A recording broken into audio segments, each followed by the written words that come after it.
అల్లా poet మూసాకి దగ్గరికి వెళ్లి అల్లా మెసేజ్‌ని చెప్పమని కామెంట్ చేసినప్పుడు పోయిట్ మూసా అల్లాని ఒక రిక్వెస్ట్ చేశారు.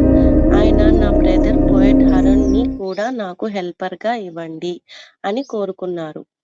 ఎందుకంటే హరన్ మంచి స్పీకర్, క్లియర్‌గా మాట్లాడేవారు. అల్లా పోయెట్ అరుణ్‌ని కూడా మూసాకి సపోర్ట్‌గా ఇచ్చారు. ఇద్దరు కలిసి అల్లా వర్షిప్ చేయమని ట్రస్ట్‌ని యాక్సెప్ట్ చేయమని పిలిచారు. నా టుడే క్రియేటివ్ ఆర్ట్‌లో కూడా హెల్పింగ్ అండ్ గైడింగ్ అదర్స్ అనే బ్యూటిఫుల్ మెసేజ్ మీద బేస్డ్ చేసి ఈ ఆర్ట్‌ని క్రియేట్ చేశాను. ఇక్కడ నేను మెగాఫోన్ క్రియేట్ చేశాను. మెగాఫోన్ అంటే మన వాయిస్‌ని క్లియర్‌గా అందరికీ రీచ్ అయ్యడానికి యూజ్ చేస్తాం.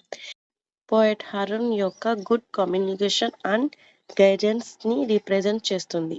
కింద ఉన్న 2 హ్యాండ్స్ హెల్పింగ్ అదర్స్‌ని చూపిస్తున్నాయి. మధ్యలో గ్రీన్ హార్ట్ పెట్టి హెల్ప్ అనే లవ్‌తో చేయాలని రిప్రజెంట్ చేశాను.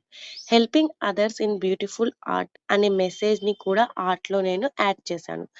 ఈ ఆర్ట్ మనకి ఒక బ్యూటిఫుల్ మెసేజ్ ఇస్తుంది. మనం ఒక్కరికి హెల్ప్ చేసినప్పుడు, వాళ్ళకి గుడ్ పార్ట్‌లో గైడ్ చేసినప్పుడు అది చాలా వాల్యుబుల్ యాక్ట్.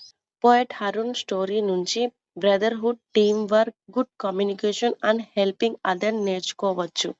మన లైఫ్‌లో కూడా మనం ఒక్కరికి సపోర్ట్‌గా నిలబడడం, మంచి మాటలాడుతూ గైడ్ చేయడం నేర్చుకుందాం.